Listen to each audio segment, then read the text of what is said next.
and welcome. Summer is finally here. As an art teacher, there is nothing better than summer. And in the Hudson Valley, we just passed the summer solstice, and it was the longest day of the year. The summer solstice is a really interesting idea to explore in my own art making, and I thought it was the perfect time. I chose the word solstice, which in Latin is Solstitium, which means sun standing still. So for my artwork that I'm going to be demonstrating for you, I chose the words still and agitate. Stillness is something that I certainly am thriving for over the summer. Stillness of mind, stillness of body, and of course in the heat and humidity of summer, there's nothing better than stillness. But in addition to that, agitation can be something that is overly excited or interrupting or discerning to the body, but at the same time, it could be exciting as in constant motion or movement. And that's what I'm going to explore more personally. So for me, the idea of stillness and summer is, of course, a garden. And I think about the stillness of the garden, the subtle differences in temperature and breeze, the subtle movements of the flowers and the leaves, but also the buzzing sounds of all the insects as they are moving around. And there's something about summer that is exciting, and for the insects and for nature itself. In fact, in nature, this is the time of year when things are most active, when food is most abundant, and pollination is definitely at its most special time. So I chose for this bumblebee for my meaning. And of course, I'm using one of my own photographs of a bee that is landed on some beautiful plants in the local gardens.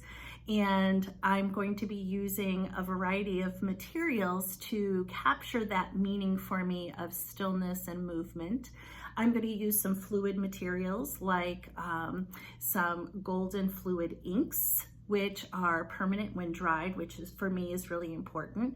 I'm going to move the ink using some alcohol, 91% alcohol, dropped into the ink so that it moves on its own. I'm going to create the stillness first with a drawing of the bumblebee so that it is very still in the beginning. I'm going to create some fluidity, and then I'm going to bring back some more stillness using some acrylic paints, heavy body paints, and ending with a little bit of collage just to add those layers and layers of meaning. So come join me and see how I explore the idea of still and agitate. I don't typically like to work on top of a white surface, but for this one, it just made sense to start with a drawing. So I'm working just in regular pencil, but then I switch over to what's called a sketch and wash. And this is a water soluble graphite. So by going over this and then adding some water, it really creates some of the value changes. After that, I added a layer of gloss medium, and what that does is it creates a really slick surface, kind of like if you were working on top of Yupo paper. And then this is that the golden fluid acrylic. So this is an ink, and what I love about this is that it really dries permanent, and because it's so fluid, I don't have to add any water to it. So when you're working with alcohol and you're trying to create some different effects by dropping alcohol into acrylic paint, this is a really nice way to do it. Again, it needs that smooth, slick surface in order for the paint to be able to move. I'm using a really soft paintbrush, and I'm going over the flower areas, which are eventually actually going to be white, but here I'm painting them entirely green. This is one of my favorite greens, not everybody's, but it's a sap green. And by going over the flowers, when I start adding the alcohol on top of it and it starts to separate, it's going to allow the white paper to show through. So I'm just moving it around, getting rid of some of the puddles, but you do need it to be wet when you actually go to add the alcohol, or else it won't separate. So it's really magical to me. This is agitating. I'm just using a brush, dropping some of the alcohol in with the brush. I decided I needed a bigger bristle, so I put down the tiny one and I just grabbed a larger one so that you can really see it start to move now. And this is going to create the white flower. So it moves all of that ink to the side, creates some really interesting effects that honestly I couldn't have done just by painting. Tapping will give you some smaller dots, a little less control, which I like, so that I get some large areas and some small areas in the ink. And as I continue to do that, it's going to pool in between these circles. So I'll start to get some of the darker values and some of the lighter values without even having to do the painting for it. So here the green is just about done. And what I'm going to do in a few moments is I'm going to pick up my hair dryer and start moving some of that ink around and drying some of that area so that it doesn't continue to go much further. You have to be careful when you're using something like a blow dryer because it can get things where you don't want it. Here I'm just picking up a little bit of some of that ink so that it is exactly where I want it. And then the blow dryer can also create some interesting effects if you push the ink into some different directions. So I'm just gently drying it here, and I will probably go back in and use my brush in a couple different areas to start dragging out some of the ink.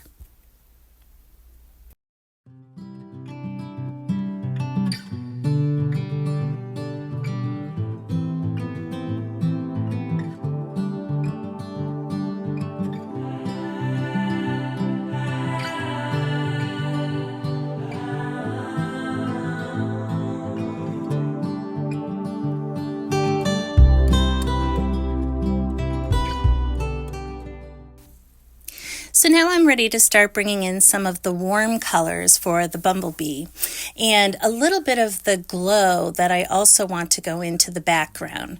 I like just being able to drop the ink and then just pushing it around in different ways.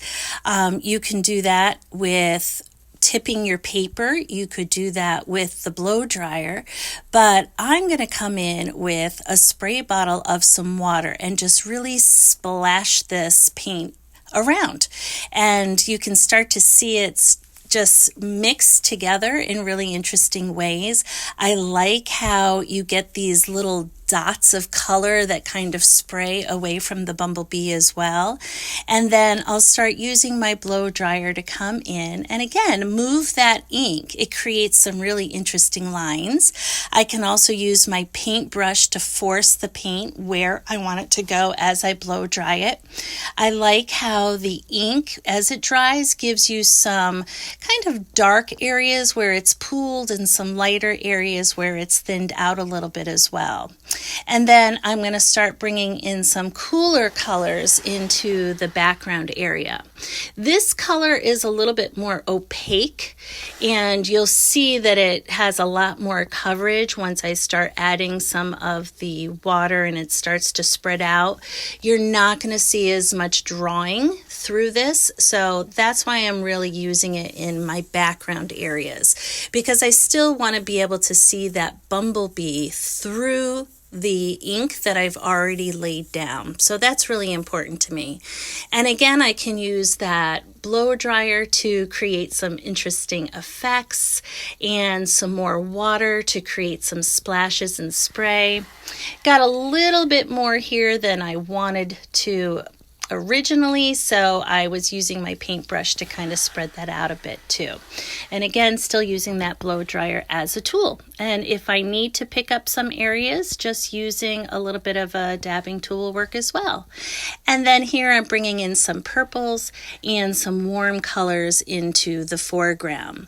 I want to create a really nice pathway because of the way I situated the bumblebee. I don't want it to feel like the bumblebee is taking you off the paper, so I need to almost create like a trail that goes through the middle of the paper, and I'm going to do that kind of diagonally. Later on, when I get to some of the painting, you'll see that I create a little bit more of a pathway. So here I'm done with all of the ink, and I'm going to have an opportunity now to start using some of those heavy-bodied paints. I enjoy working into and over in layers, so I'm creating some value changes over top of that ink. I'm bringing in some of the white of the flowers that didn't really have as high a contrast as I wanted, and I'm starting to bring in some of the darks into the foreground and a little bit of some of the warmer colors, and I changed my composition just a little bit. You can see how that negative painting also, I was able to create more of the garden. One thing that I did miss in demonstrating was how I pushed the flowers into the background using a glazing medium and some of the cooler colors, just to make those less distinct. And now I'm using stencils and of course a little beehive motif, that honeycomb, just to create this feeling that the bumblebee, as he's moving through the garden, is leaving his own path.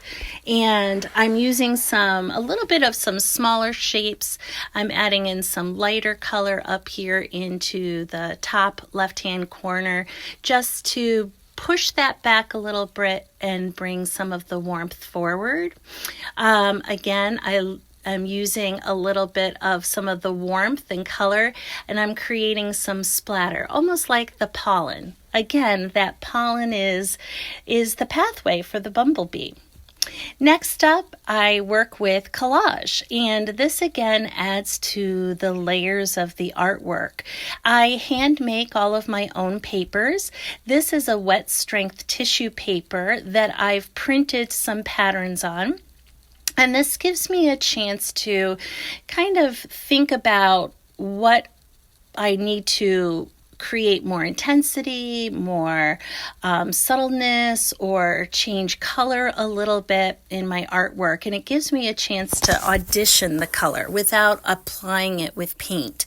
So I can really get in there, add some additional textures, add some more values, more layers, more interest over it. And I try to use tissue paper that I've printed using the same color scheme. So here I've really kept a very tight color scheme, only 3 colors plus a neutral gray, Payne's gray, and a titanium white, along with a phthalo blue red shade, and I also used a derived yellow, and my red is a quinacridone red. So the colors are pretty vibrant, and I can get those really beautiful purples that I was hoping for. I like the contrast of the purples with the yellows of the bumblebee and some of the yellows that are in the flowers. I also like to use text in my artwork, so I'm always, when I have an opportunity to have white paper, I like to tear apart book pages and use those book pages in there to create some interest in the white so that it's not just white. Bringing in some of that vibrant yellow into my bumblebee, and I also added a little bit of some black in the paper.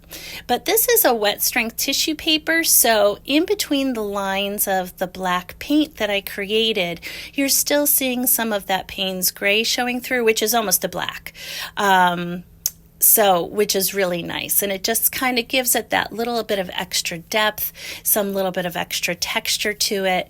And you'll see me also doing that in the legs, not just the body. So that adds a little bit of extra texture because they have some really fabulous legs.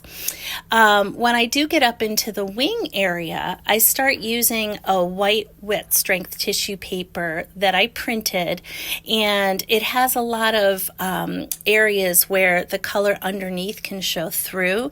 So it starts to give that transparent or translucent look of the wing because some of the colors underneath are showing through, but it also gives me a chance to just kind of define the wing a little bit and some of the veining that goes through the bumblebee's wings. Here is an up close and personal look so you can see how those layers of the fluid medium underneath with some of the opaque of the heavy body acrylic paint is showing through, some of the collage papers that are more opaque in some areas and translucent in others, add some additional depth to the artwork, which I really enjoy.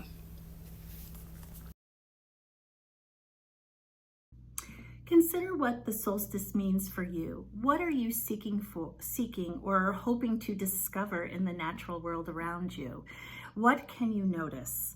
So take a little bit of time, create some stillness for yourself, and notice the action and the motion and the movement around you as the world is opening up and growing and blooming and moving around. So I hope you enjoyed this video. If you'd like to see more, please consider subscribing to my channel, but also come visit me at my website. I'd love to meet you there.